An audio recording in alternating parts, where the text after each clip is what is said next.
नमस्कार दर्शकों। अभी हम आपको एक ऐसे शख्स से मिलवाने जा रहे हैं जो भूतपूर्व में बड़े हनुमान भक्त रहे हैं, शिरडी वाले साईं के भक्त रहे हैं और कबीर पंथ से भी ये पहले से जुड़े हुए हैं। पहले जो कबीर पंथी में इनके जो गुरुजी थे वो जितेंद्र दास जी थे। जितेंद्र दास जी के जो गुरुजी थे धर्म स्वरूप, उनके बारे में बता रहे हैं साहब, उनके ये शिष्य थे। लेकिन इनको जो चीज की तलाश थी न इनको हनुमान भक्ति में मिला, न साई भक्ति में मिला और न ही वहाँ उस कबीर पंथ में मिला। आखिर ऐसी कौन सी चीज थी जो इनको यहाँ तक इस सतलोक आश्रम नेपाल में खींच लाई है? तो आइए जानते हैं इन्हीं की जुबानी। जी नमस्कार सर। नमस्कार सर, जैसा अभी आपने ऑफ कैमरा बताया था कि आप क्या क्या थे, जरा हमारे दर्शकों को ऑन कैमरा बताइए कि आपकी जो ये आध्यात्मिकता की जो जर्नी रही है, अपने हनुमान की भक्ति की, शिरडी साईं की भक्ति की, कबीर पंथ में पहले से भी थे, वो पूरा एक सीक्वेंस, पूरा वाक्य बताइए आप हमारे दर्शकों को। मैं विनय कुमार, पिता स्वर्गीय शिव शंकर शाह। मैं मैट्रिक में जब पढ़ रहा था तो मैट्रिक का एग्जाम देने के बाद कुछ दिन के बाद ही मेरे पिताजी मर गए और मैं असहाय हो गया।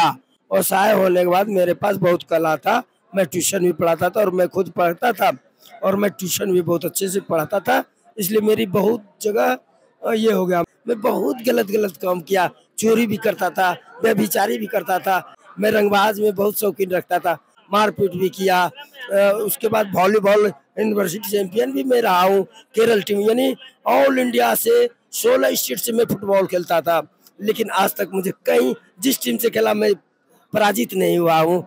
तो कहीं पर मुझसे चैलेंज कोई पहलवान ने कर दिया तो मैं उस समय बजरंगबली का मंदिर गया और मुझे शक्ति प्राप्त हुई और मैं उसे देखते ही देखते 4 मिनटों में चित्त कर दिया और उस दिन से मैं भी पहलवानी 2 साल तक किया और मैं बिहारी केसरी के नाम से प्रचलित हो गया। शांति नहीं मिला मुझे, घबराहट, चिंता, मृग तृष्णा जैसे होता है ना, वो लग गया।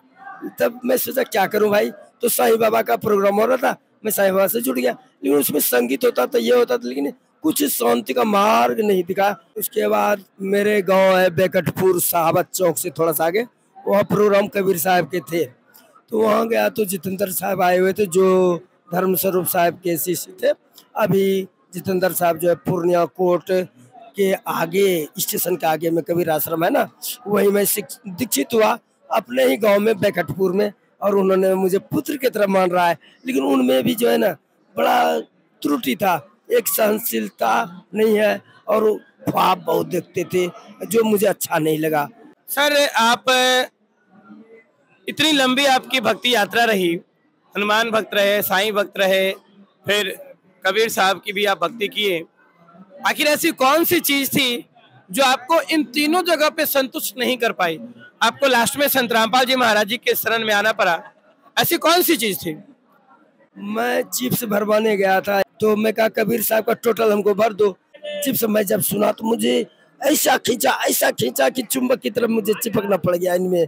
रामपाल साहब मेरे रोम रोम में बसे हुए हैं और इनसे मैं बहुत हार्दिक मान्यता की तरह मैं खुश हूँ। और ये कबीर साहब का एक एक चीज, एक एक गरीब दास हुए, धर्म दास हुए, उनके पीढ़ी दर पीढ़ी गुरुओं का भी वर्णन करते अच्छे ढंग से। और अथर्ववेद, सामवेद, ऋग्वेद यानी जितने मान्यता प्राप्त ग्रंथ है, वेद शास्त्र है, उपनिषद है, उन्हीं से ये ले लेके अपना प्रवचन भी करते हैं और समझाते बहुत अच्छे हैं। और इनकी व्यवस्था प्रणाली भी बहुत अच्छी है। इनकी यहाँ पे आप आके संत रामपाल जी महाराज जी से आप दीक्षा लिए, कब लिए है दीक्षा? 3 मार्च 2025 को। 3 मार्च को अभी आप नाम दीक्षा लिए। ऐसा कोई ज्यादा दिन हुआ नहीं है। इनका कहना है कि एक वाक्या हुआ कि चूंकि कबीर पंथ से ये जुड़े हुए थे, ये किसी दुकान पे चिप भरवाने गए, वहां पे चिप में कबीर जी का इन्होंने कहा, जैसा भी आपने सुना कि सारा, इनका कहना था कि हमने कहा कि सारा कबीर जी की जितनी वानियां है वो भर दो। उसमें उन्होंने संत रामपाल जी महाराज जी का भी क्लिप डाला, ये सुने और उसके बाद चुंबक की तरह यहाँ पे खींचे आ गए। क्या आप संत रामपाल जी महाराज जी से जुड़ने के बाद आपकी जो प्यास थी, आपकी जो भूख थी, आप जो अनसेटिस्फाइड थे, असंतुष्ट थे, क्या आप यहाँ पे संतुष्ट हैं?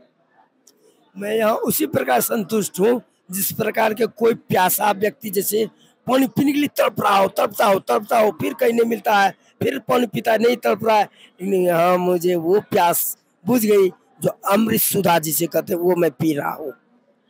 तो जो दर्शक अभी आपको देख रहे हैं, जो अपने आप को कहीं ना कहीं किसी औरपन से जुड़े हुए हैं, वो भी आत्मा और परमात्मा की तलाश कर रहे हैं, सुख शांति की खोज में, आप उनको क्या कहना चाहेंगे?